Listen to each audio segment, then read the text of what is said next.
Hello students, today we'll discuss about the optical instrument telescope. A telescope is used to provide the angular magnification of distant objects. It means the telescope helps us to see the distant objects on earth, as well as it helps us to see the heavenly bodies. How it enables us to see such things? By providing the angular magnification. It means as the objects are very much larger from the eye, the angle subtended by the objects at eye is very small. If the objects are far away from the eyesight, then angle subtended by those objects at eye is very small. Due to that, the object appears very smaller, very minute. So what telescope does? It provides the angular magnification. It means it provides the image of that object in such a way that that image forms a larger angle, so that we can see the magnified image of that object. In case of telescope, there are two lenses, as there were as it was in case of microscope. The two lenses, one which is nearer to the object is called as objective, and another lens which is nearer to the observer is called as eyepiece. The only difference is, in case of telescope, objective has a larger focal length and much larger aperture than the eyepiece. Here you can see the ray diagram of a telescope. Objective is having the larger aperture as well as the larger focal length. Eyepiece is having a smaller aperture as well as the smaller focal length. Now, how the telescope works? As the objective is facing towards the object, a distant object or a heavenly body, and light from that distant object enters the objective. Light from that distant object enters the objective. Now, as the lens forms the real and inverted image of that distant object, so light from that distant object enters into the objective. As the object is at infinity, the image formed will be at focal plane. So the real inverted image of that distant object is going to be formed in the telescope tube. These two lenses are fitted coaxially in a tube. So the image of that distant object formed by the first lens, objective, is going to be formed in the telescope tube. This real image acts as the virtual object for the eyepiece. Virtual object for the eyepiece. So eyepiece forms the image of this first image, the final image formed at infinity, the inverted image. Thus, the eyepiece magnifies this image and produces a final inverted image at a infinity. So, how the magnifying power of a telescope can be defined? Magnifying power is always image by object. Maybe it is image distance by object distance, or image height by object height, or angle subtended by image divided by angle subtended by object. Every time it is image by object. So angle subtended magnifying power can be defined as the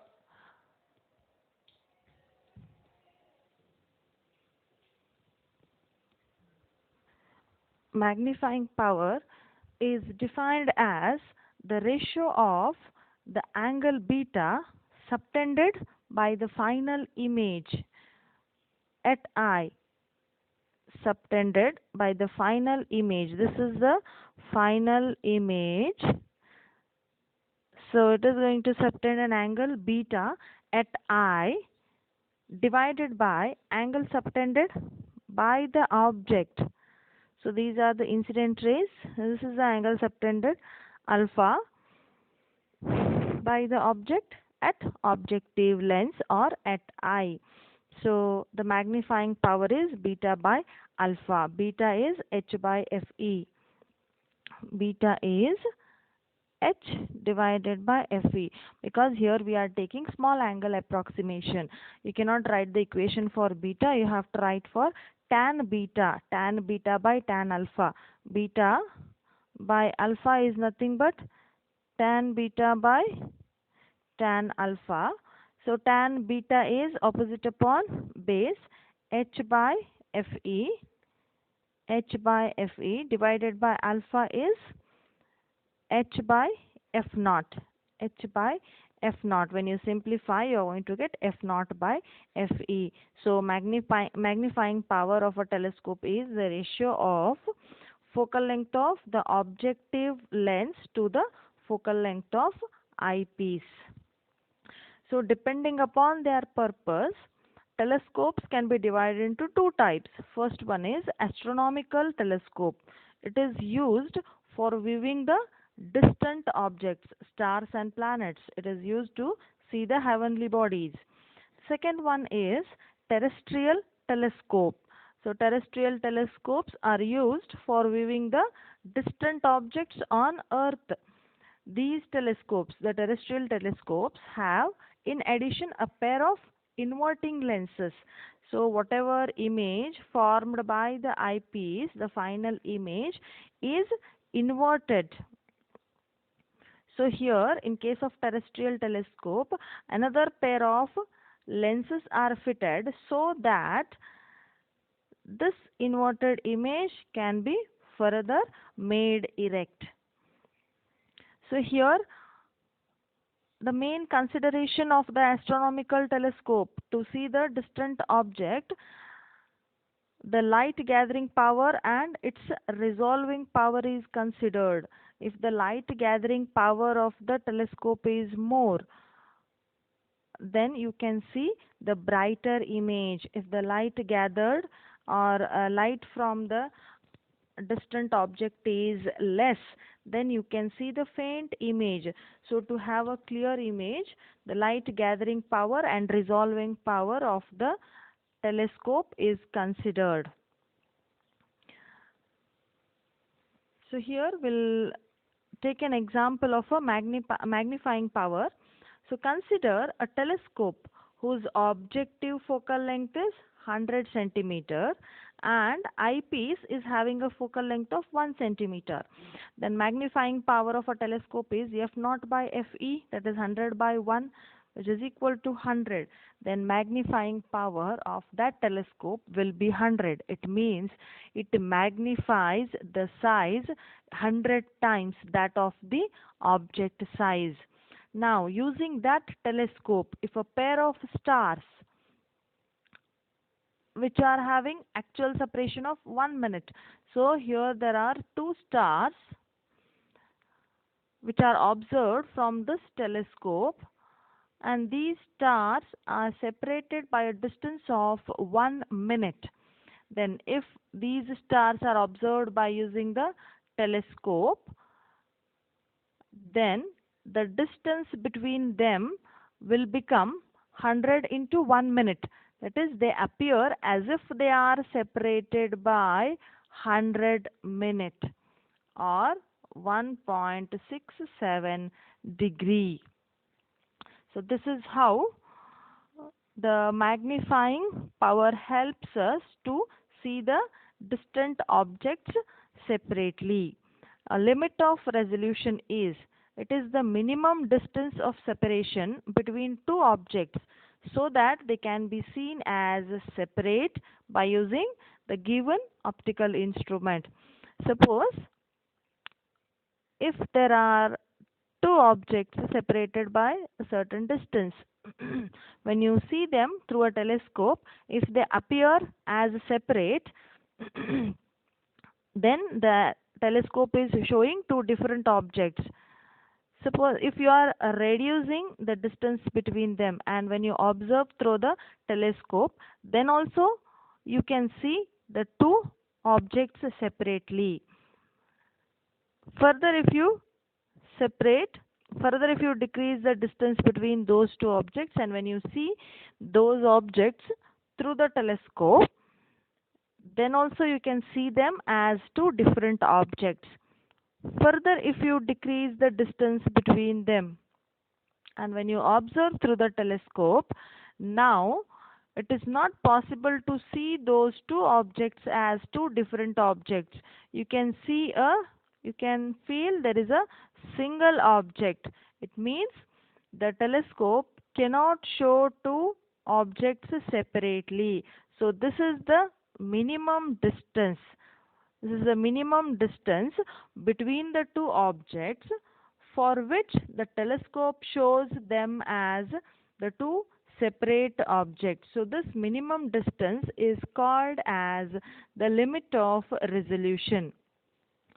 Resolving power is the ability of an optical instrument to form two distinct separate images of two closely placed objects. Mathematically, you can write the resolving power is nothing but the inverse of a limit of resolution. If the limit of resolution is less, the telescope is having the high resolving power. So this resolution and resolving power you are going to study in detail in case of wave optics.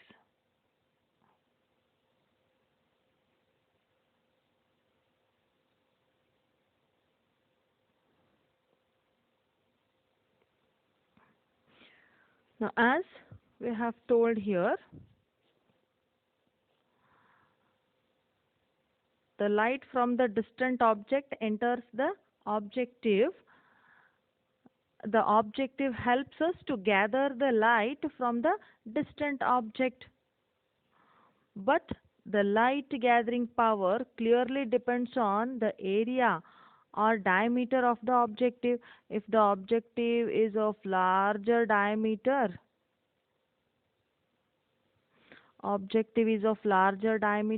then it gathers more light. So clearly the light gathering power depends on area of the objective. It means if the objective lens is as much larger, it gathers more light and brighter will be the image form. But the difficulty is how to manufacture such a large diameter lenses. If at all, if we manufacture, how to give the support, because lens is a solid material, it is not a hollow thing. It is a solid material made up of a glass, and you cannot give the support from the back side. Only you have to give the support only at the rim of the lens, because as it is a refracting material, both side it is a transparent. So only you have to give the support only at its edges, only at its rims. So it is difficult to manufacture such a large diameter lenses, and very much difficult to give the support to these lenses by their edges. And if at all if we manufacture and give the support to these lenses, there is another difficulty, that is at the edges. As the light is refracting, changing its medium from one medium to another medium, it is entering into the glass medium, there is a chances of dispersion. At the edges, because the edge of the lens acts as a prism. So at the edges the light get dispersed, and the image formed by such lenses will be colored, or you can say there is a chromatic aberration. So it is difficult and very much expensive to make such large lenses which are free from chromatic aberrations. Which are free from chromatic aberration means they should not form the colored image. So it is very much difficult to manufacture such lenses which are free from chromatic aberration. So for these difficulties, for these reasons, modern telescopes use a concave mirror rather than the lens in place of objective. So here objective is a lens. The light from the objective, light falls on the objective. The objective lens is going to form the image, and that image is magnified by the eyepiece. That image is magnified by the eyepiece, and it is going to form the image.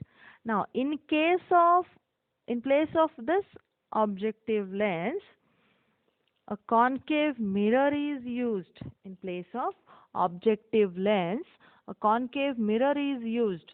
So telescopes with mirror objectives are called as reflecting telescopes. Now we'll see how the reflecting telescopes are designed. So here is the telescope tube to which, so this is another type, Cassegrainian type.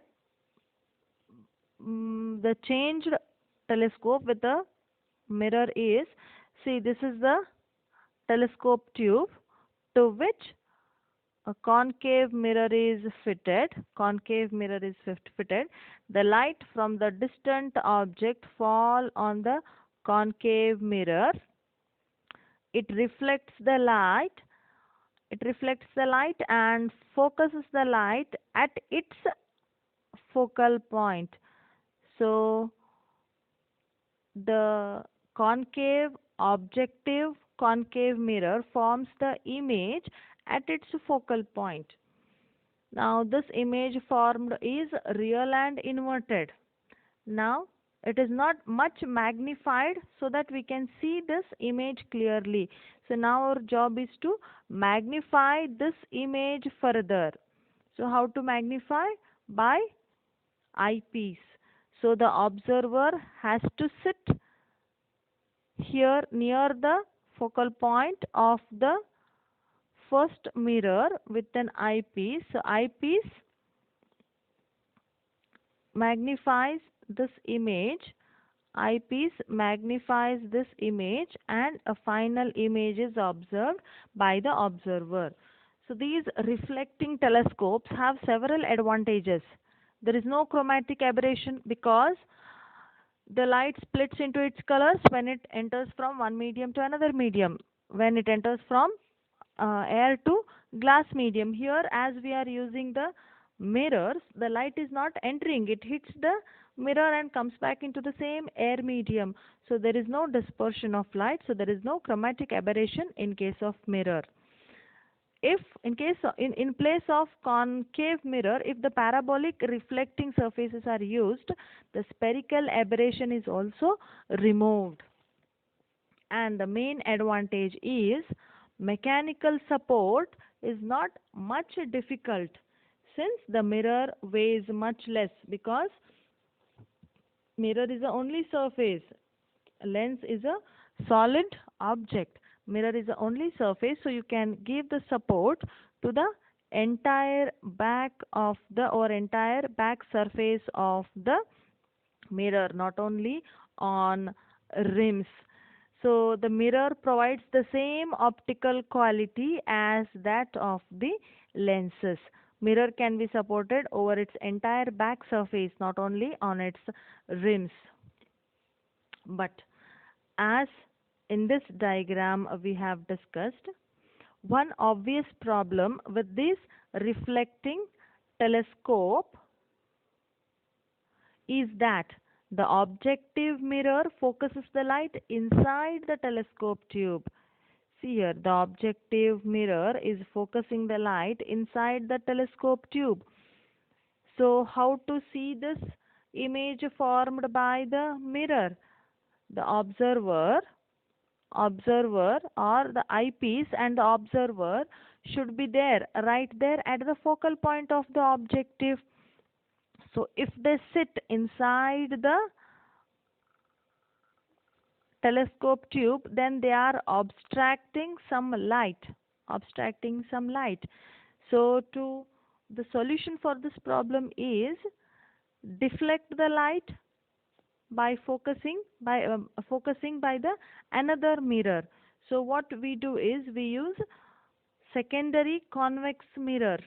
So here we are using secondary convex mirror to deflect the light focused by the objective mirror. So what actually happens is when the a convex secondary mirror is used to focus the incident light, which now passes through the hole in the objective primary mirror. So this type of mirror is called as this type of telescope is called as Cassegrainian telescope.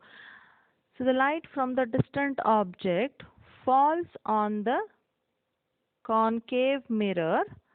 So the concave mirror focuses the light. So at its path, we are placing a convex secondary mirror which reflects the light, and that light is focused on the eyepiece so that we can see the final image through the eyepiece. Now in place of the secondary mirror, if the plane mirror, instead of a convex secondary mirror, if a plane mirror is placed at an angle of 45 degree with the axis of the telescope, then it is called as Newtonian telescope.